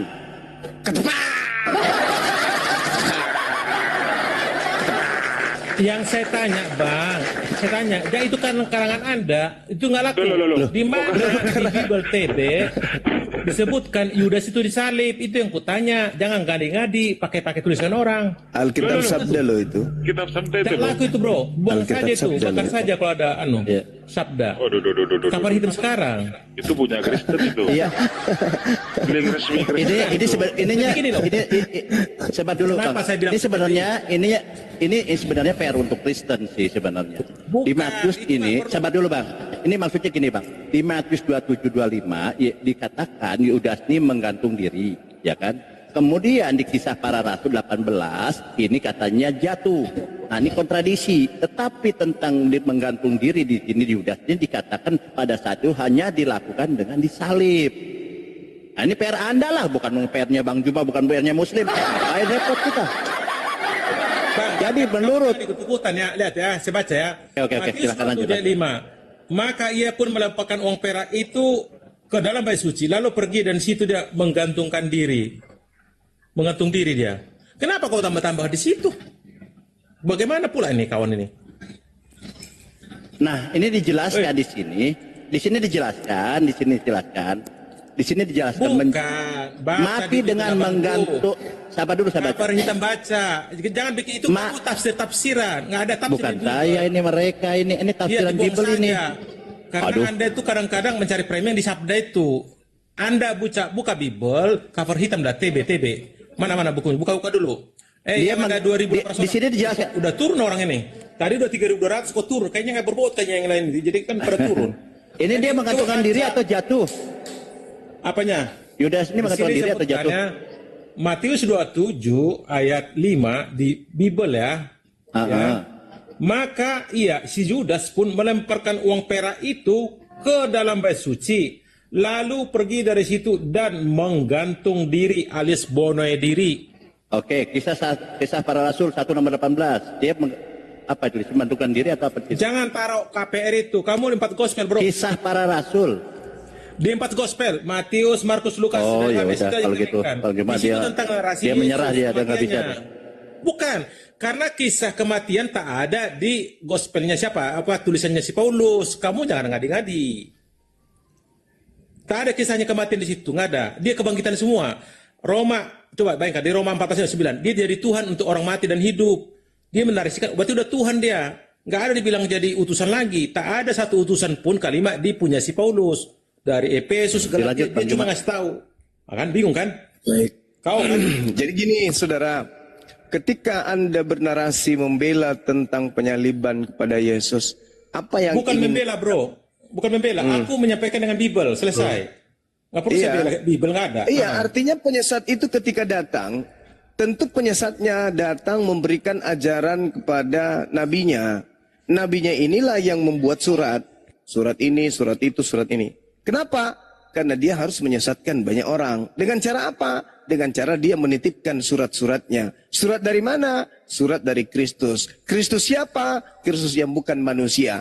Apakah anak Maria? Bukan, karena anak Maria itu adalah manusia. Sedangkan Kristus yang datang kepada Paulus bukan manusia. Berarti si Bilisisis yang bukan manusia memakai nama Yesus untuk menjual Yesus ke seluruh dunia agar orang semua menjadi pengikutnya dalam nama Kristus Yesus. Makanya di awal tadi saya katakan, berhasil tidak iblis menyesatkan banyak orang dengan memakai nama Yesus? Berhasil nggak? Kalau berhasil, mana banyak orang tersebut yang disesatkan dengan memakai nama Yesus, sehingga orang-orang yang disesatkan ini percaya diri, pede banget gitu loh, dengan mengatakan kami adalah pengikut Kristus. Nah, kalau tidak berhasil, berarti Yesus adalah seorang pembohong besar. Pertanyaan Jadi saya saya, sampaikan, Bang berhasil Juma, nggak iblis ya? memakai nama Yesus menyesatkan banyak Oke, orang? oke. Silakan. Ini Bang Juma yang baik kan gitu. Anda harus paham. 4 Injil lalu Alkitab Perjanjian Baru itu adalah 4 gospel. Injil Matius itu murid Yesus ya. Injil Markus, Markus murid Yesus. Injil Lukas, Lukas dokter sahabat Paulus. Injil Yohanes murid Yesus. Artinya inilah yang sebenarnya Injil itu. Yang setelah 28 tahun Paulus bertobat ya. Itu murtad dari Judaism menjadi pengikut Yesus ya. Belum ada agama. Yesus belum kenal Kristen. Kristen itu ada tertulis di Antioquia. Waktu itu Barnabas dengan Paulus ke sana. Artinya begini abangku. Inilah muara itu sebenarnya. Anda harus berkutat dengan tentang kelahiran Yesus. Waktu dia berdakwah sama kematian. Kalau udah di Injilnya siapa? Gospelnya apa? Tulisannya Paulus itu bukan Injil. Biar paham ya. Artinya dia menarasikan Yesus telah jadi Tuhan. Tuhan Roma 14 kan ada 14 ayat 9. Dia menarikkan seperti semua Tuhan. Kenapa? Terakhir kan saya bilang di situ Yesus bangkit dari kubur. Apa nilai Maria Magdalena itu? Jelas kok tertulis dia. Kan di Lukas ini. Yohanes 20 ayat 18 jelas kok dia. Dia ini jelas Maria Magdalena saksi hidup pergi dan berkata mulutnya, aku melihat Tuhan. Jelas kok. Baru Lukas 24:34. Dia melihat Simon sebagai Tuhan, bukan Yesus lagi. Artinya gini, di 4 gospel aja kita berkutat. Kenapa? Saya udah tahu dari tadi kita bicara asik mengarah si Paulus itu tendensius banget. Makanya kita kunci. Gak usah dulu karena Kristen tak ada pun Paulus itu nggak masalah. Kita 4 gospel itu kok Injil. Apakah gembira yang 4 gospel aja sebenarnya. Tapi Yesus Paulus dia tobat setelah kena azab yang 3 hari dia buta. Dia jadi murtad, ya dinarasikan, tapi nggak salah. Yang salah itu punya kitab si Barnabas sama kitabnya si Thomas. Itu bersalahan, dibikin nama Muhammad. Itu salah besar tuh. Lanjut.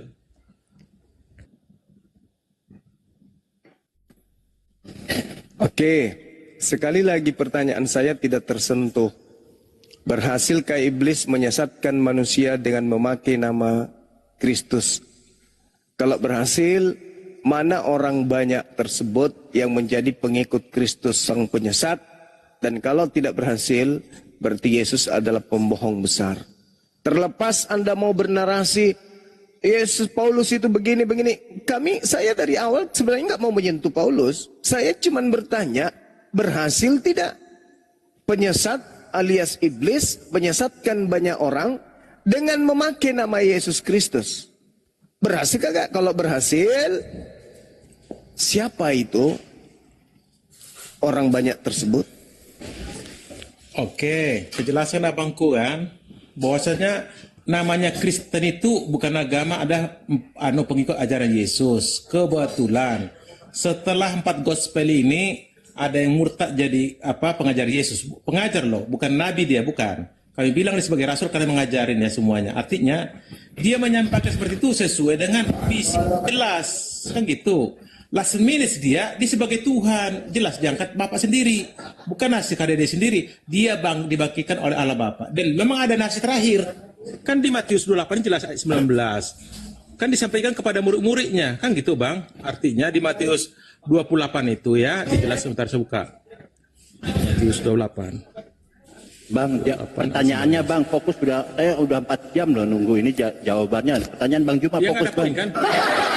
Ya fokus gimana orang? Kalau saya menjawab, itu nubuatan Yesus Bang Juma pun nggak terdapat poin. Kenapa? Terkunci dengan dalil Bible itu sendiri. Kalau mau gentle, saya dengan Bang Juma jangan coba-coba saya sekali menggunakan dalilnya Paulus karena kalian nggak percayain. Ayo kita yang Injil yang sebenarnya 4 gospel. Enggak, itu dalil dari Yesus loh. Dalil dari Yesus bukan dari Paulus, korobah lagi. Dalil Yesus apa itu? Coba ulang. Astagfirullah. Mohon izin. Ulang Bang Juma. Ulang.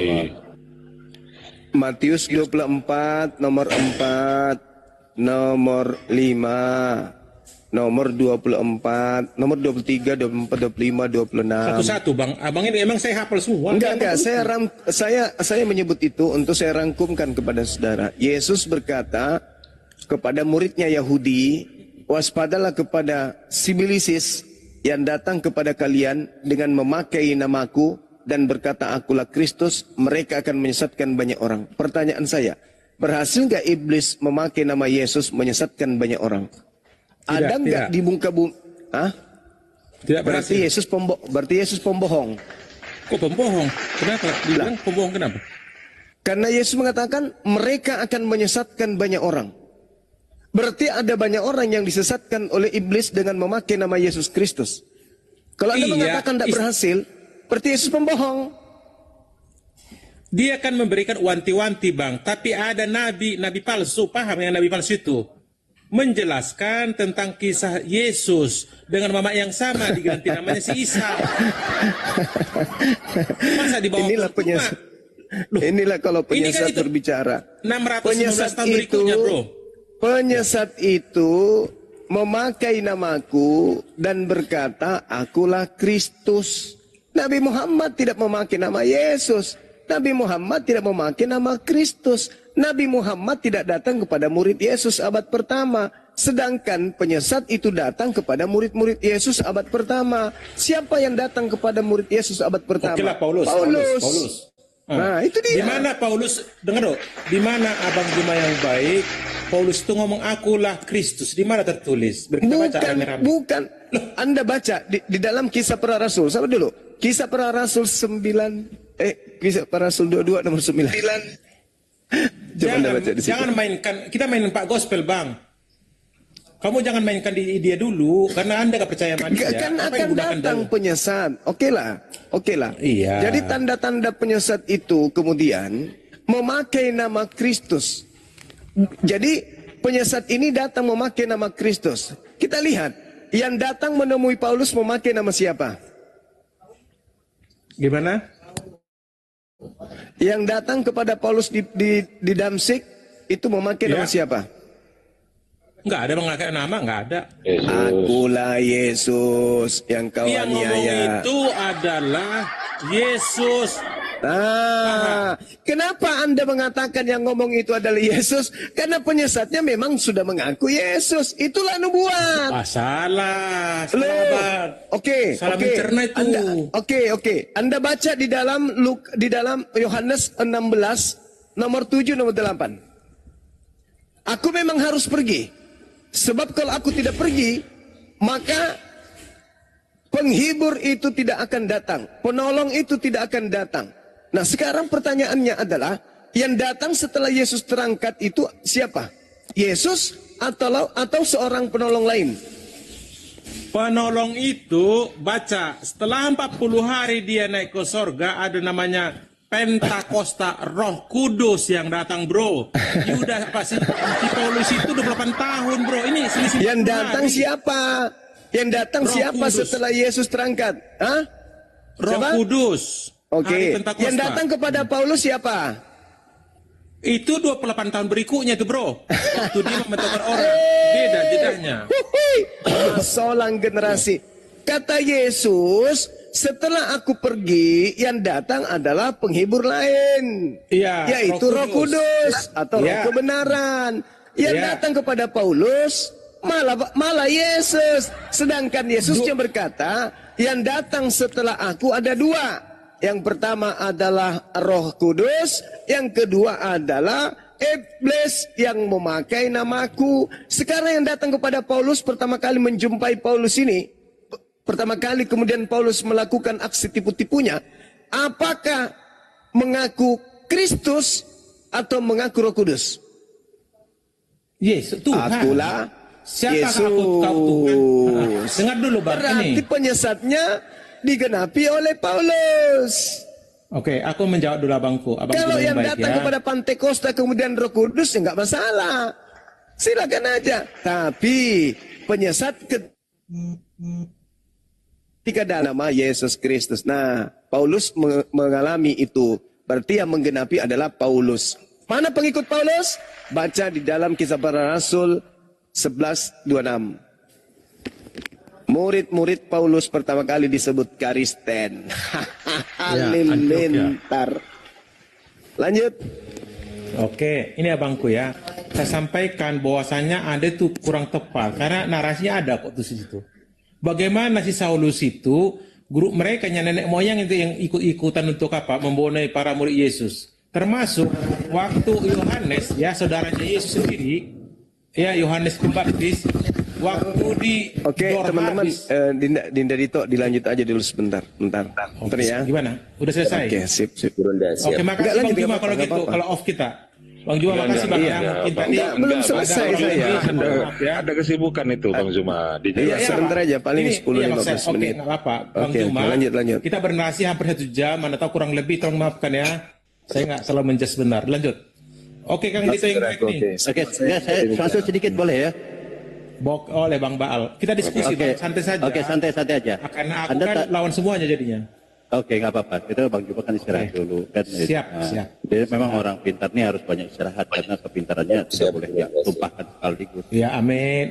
Iya. Kang Dito, selamat sore Kang Dito. Selamat sore, Oke. Assalamualaikum warahmatullahi wabarakatuh. Waalaikumsalam. Selamat hari Minggu Kang Dito. Tuhan memberkati.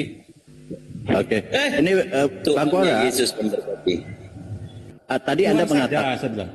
Siap, Tadi Anda mengatakan Bang Baal. yang dibahas tentang ini itu Bang Juma tadi kan ini adalah nubuatan Yesus. Nah, Anda lari lagi tentang bahwa menemui Bunda Maria, kan gitu ya. Tadi saya sedikit ketika menemui Bunda Maria. Nah, Bukan. tolong Nah, jelas. Maria Tadi Magdalena, Iya, Maria Magdalena lah ya maksudnya kan gitu. Nah, bukan Bunda Maria. ya Maria Magdalena. Oke, Bunda Maria Magdalena lah ya.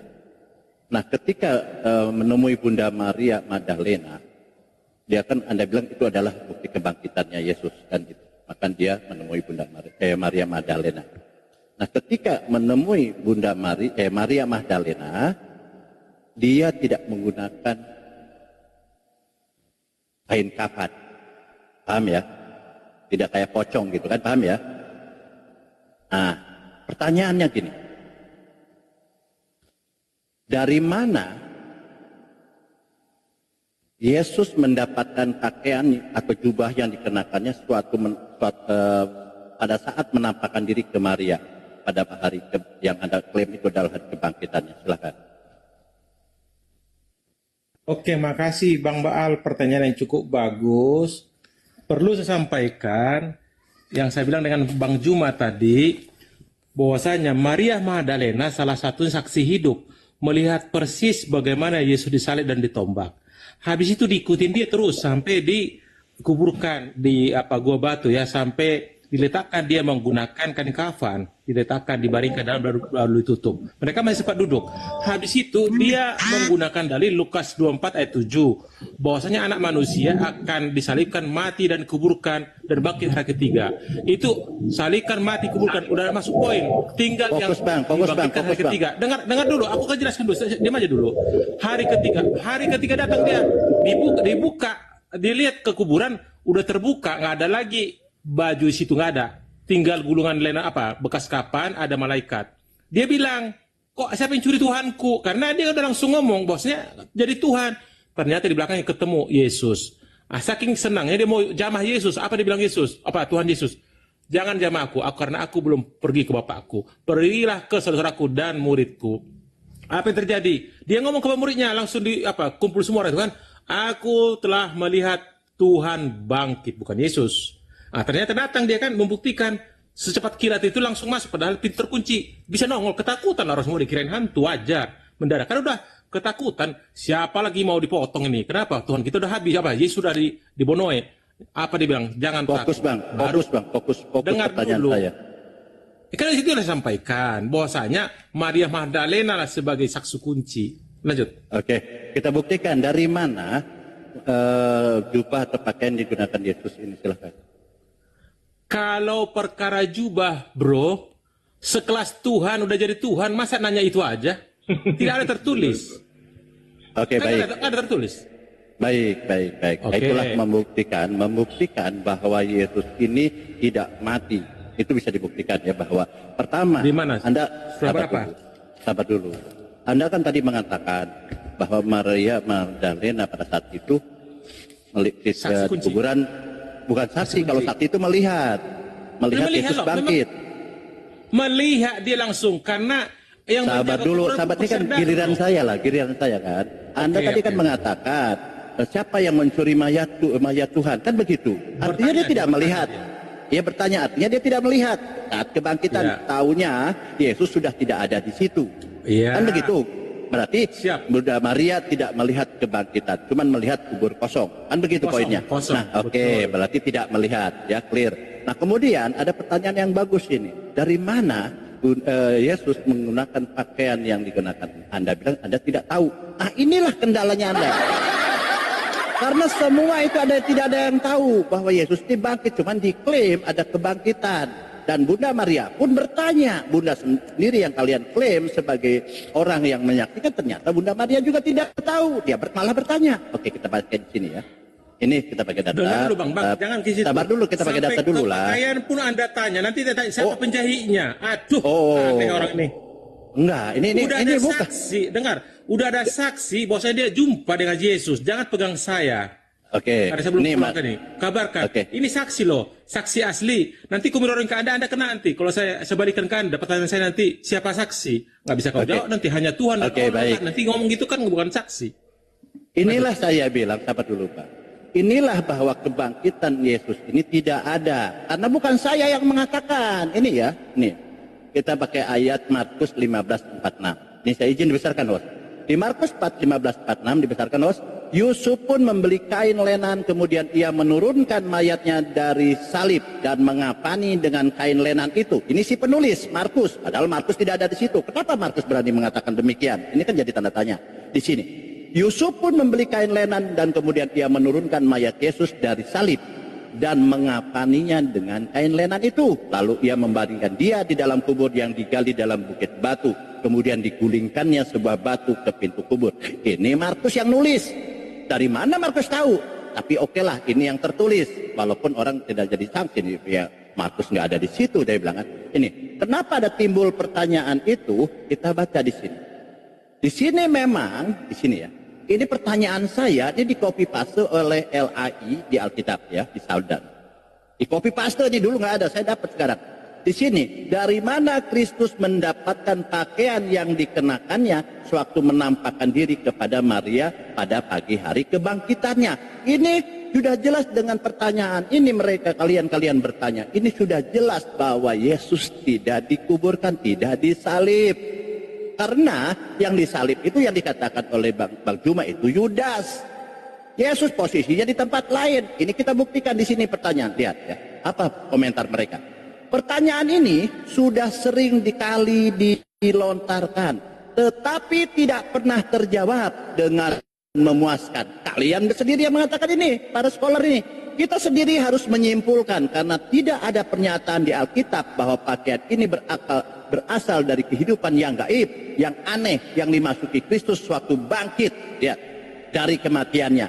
Nah, ini jelas. Bang, izin Bang. Sabar dulu ya. Kalau udah Sabar. jadi Tuhan Maha Kuasa, tak perlu ada makan ikan goreng aja bisa. Koron dari baju gini loh, Bang. Dia kemana-mana bisa, Bang. Saya Coba belum di Markus selesai bacanya nih. 16. Kepanjangan, Bang. Sabar dulu. Kalimat sabda itu bukan Bible itu. Anda ngomong jangan tulisan. Iya, karena Anda kan tidak bisa menjawab. Ini para itu kan para karanganmu ahli itu, kita. nggak ada hubungannya. Loh, itu kok karanganmu itu. Saya Loh, sih. Ini nggak ada LAI loh. itu. Oke, Enggak lah, di sini. itu. Bible Bahwa Bible. iya, karena Anda kan tidak bisa menjawab bahwa pakaian Bukan ini menjawab.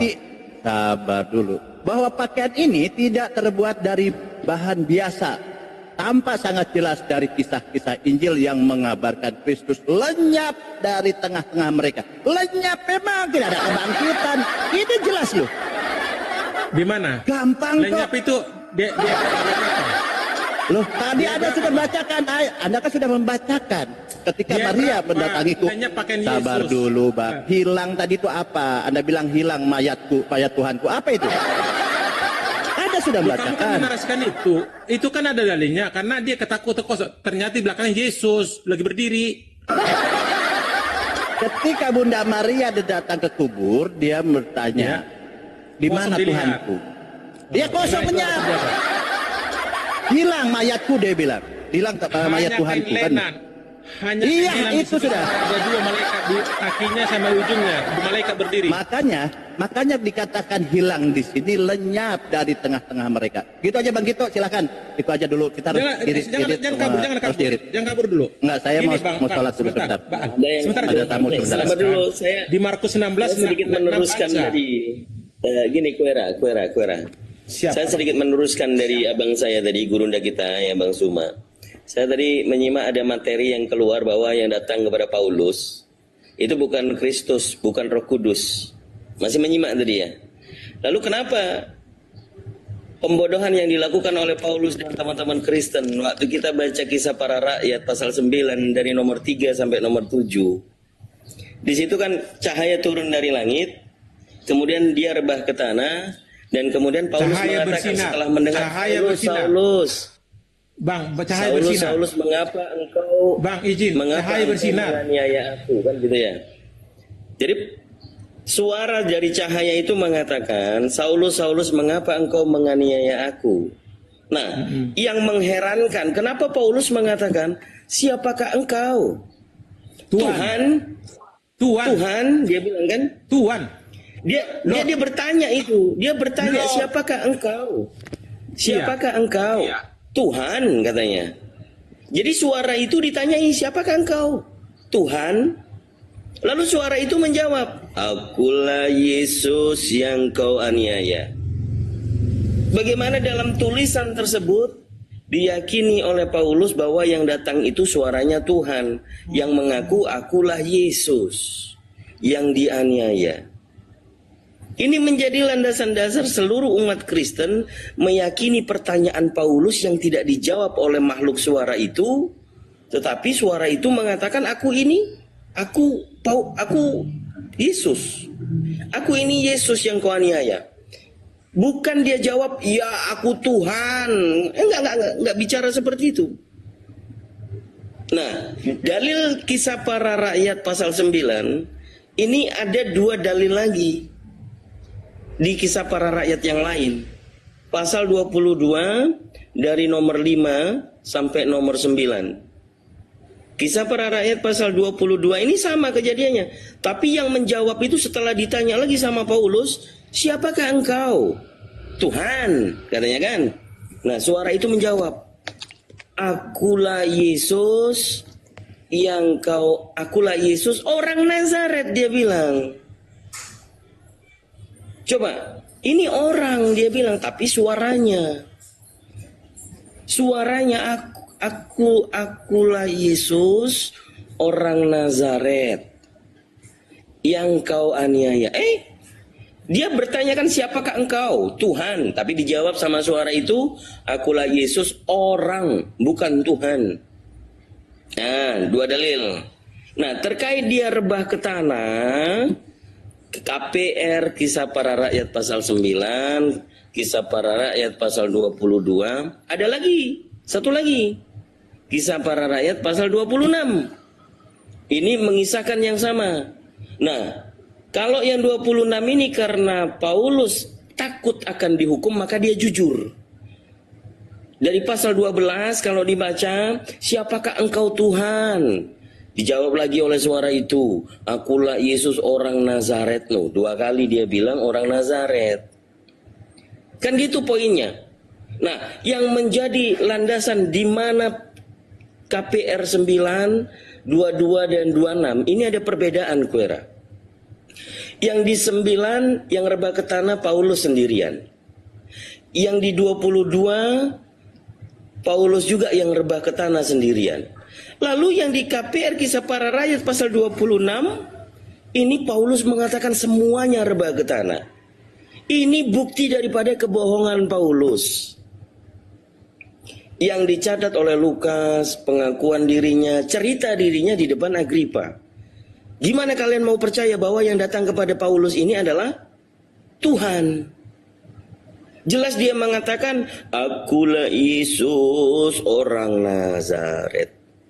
Nah, sama gurunda tadi diberikan dalil kenapa dalam nubuat perkataan Yesus, Yohanes 16 nomor 14, setelah aku pergi, aku meminta kepada Bapa seorang penolong yang lain, roh kebenaran atau roh kudus. Nah, lalu yang datang ke Paulus ini siapa? Roh kudus kah? Penolong yang lain kah? Atau Kristus? Ternyata hanya suara. Nah, sedikit ini nih, pengulasan. Daripada kita membaca Bible tanpa dogmatis, apa yang disampaikan oleh gurunda kita, Bang Zuma, maka saudara-saudara Kristen yang terkasih, lebih giatlah membaca Bible. Temukan kebenaran tanpa Aku dogmatis. menjawab. Jangan berkhotbah. Kemarin kau berkhotbah di Jumat kemarin. Bukan Oke. berkhotbah, tapi saya Jadi aku mengulas, jawab. Aku saya jawab. menganalisa. Yang jadi pertanyaan, manakah yang betul dari 3 kisah para rakyat ini? 26, 22 atau 9? Silakan. Tadi saya udah bilangkan tadi Bang Juma, jangan mainkan di Paulus tendensius. Kita main 4 gospel. Anda masih mana sekali lagi? Oke. Di kisah para rasul 9 ayat 5 itu Anda bertanya, jelas kok di bahasa Inggris. And he said, who art the Lord, ya, bukan Tuhan ya, penguasa. And he said, I am Jesus whom to persecute. Ya, artinya itu bukan Tuhan yang kalian punya. Coba saya jelaskan. Di situ kan saya kasih garis bawah tadi. Sebelum Anda naik, saya udah bicara dengan Bang Zuma, ya. Bahwasanya kita bicara di sini, kata Tuhan di Kristen jauh beda bro dengan Islam. Kalau Tuhan di Kristen ada Tuhan penguasa yang dikasih Allah Bapa kekuasaan kepada Yesus, nama Yesus yang tidak berubah. Tapi dia bukan pencipta. Yang mencipta itu ada di Kristen adalah Bapa sendiri, itu Allah Bapa. Lihat di kejadian semua, Allah semua, bukan Tuhan atau Yesus sebaliknya. Anda itu terbalik. Yang justru Tuhan ini menciptakan, Allah tidak. Allah itu adalah sebuah nama. Wujudnya dah zat. Jadi bingung kita lihatnya. Yang kalian sembah mana, yang pencipta yang mana. Karena Allah dengan Tuhan di kalian berbeda. Jauh bro. Kenapa? Saya bisa dalilkan. Anda menyembah, kalian bilang Allah, nyatanya di surah 106 ayat 3 dan 27 ayat 11 bukan Allah yang disembah. Gitu Kenapa Tuhan, nama Jangan- Tuhan umat Islam? jangan- Ya Allah. Dengar dulu. Lu makanya. Bang Arif, Anda nggak fair. Kalau ngambil, Dia kan lari-lari kemana-mana, kalau aku bisa ngambil dong. bahasa Al-Quran, Dalil. makanya jangan Dalil yang saya dikasih. buat, dengar Ya, dulu. jangan diposisikan Mulai. sebagai gelar. Aku Waduh. menjawab. Jangan panjang terus lah. Nah ini satu ini. Belum tanya Bimbel, Santo- udah penasaran semua. Santo sudah bingung ini Santo Bro. ini. Mau setor KTP Santo? Dengar, Kepalaku sudah sakit ini. Diam dulu, saya bicara dulu. Kang Dito, Ya, gantian. Gantian dulu. Baca Santo, dulu. Santo Kisah. ini dari tadi kasih kesempatan Nanti, bicara nanti, dulu. nanti. Santo sudah bingung mau setor KTP ini Santo ini. Jadi gini ya, Pertanyaan saya dari 4 dalil kisah para rakyat itu mana yang betul? Kasih kesempatan Pasal Santo 9. dulu Kang Dito. Jadi, Santo. dari tadi saya menyimak ya, saya mendengar dan menyimak ya. Saya menyatukan ayat demi ayat. Memang di dalamnya itu kontradiksi. Saya menyimpulkan ya, kontradiksinya gimana? Dari ajaran Yesus sampai ke ajaran Paulus berbeda lagi. Itulah saya dari tadi menyimak dan mendengarkan sampai berjam-jam ini. Saya bersabar ini. Saya bersabar sampai berjam-jam dan menyimak dan mendengar ya. Dari ajaran Yesus,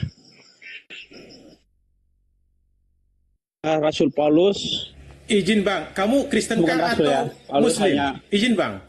Kristen, Santo ini Kristen, Kristen Bang. tiap malam ada di Komal ini. Wira sudah ya Kristen Santo ini. Protestan Bang, atau Kristen. Katolik? Katolik. saya Kristen bang, Katolik Protestan.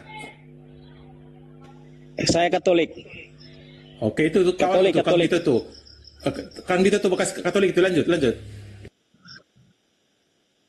Oke. Silakan Santo. Jadi- Apa simpulanmu Santo?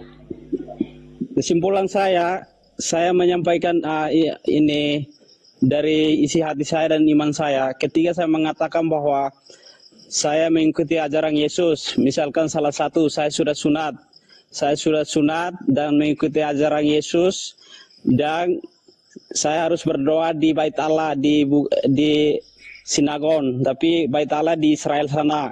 Tapi Yesus berkata, aku datang hanya untuk Bani Israel.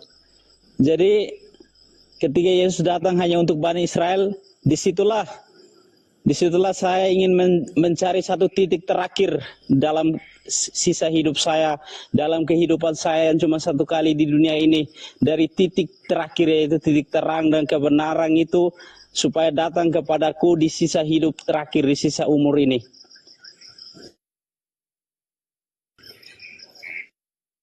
Jadi Santo ini sudah tidak percaya. Sebentar dulu. Tanggapi temanku itu dulu, Bro. Sebentar dulu Wira. Santo ini berarti sudah membuang doktrin tentang penyaliban, tentang Tuhan itu manusia, gitu ya, Santo ya? Jika ya, karena saya di dalam sini saya ingin mengikuti apa yang diajarkan oleh Yesus sendiri. Perkataan Yesus ketika Yesus datang di abad 1. Ketika Yesus datang di abad 1, Yesus selalu mengajarkan sembahlah Tuhan Allah yang Maha Esa. Bumi besar. Para nabi mengajarkan bahwa menyembah Tuhan yang Esa, Tuhan yang satu, sampai kepada Yesus Kristus, Yesus yang datang kepada Di mana abad Tuhan ke-1. yang Esa, bro? Jangan congor kau apa? Kristen botol. Loh, jangan gitu lah Wira. Kok kepanasan Wira? Jangan bang, diam dulu bang. Mana ada Tuhan yang Esa? Diam dulu Wira. 1 Korintus 8 ayat 6, baca. Diam dulu.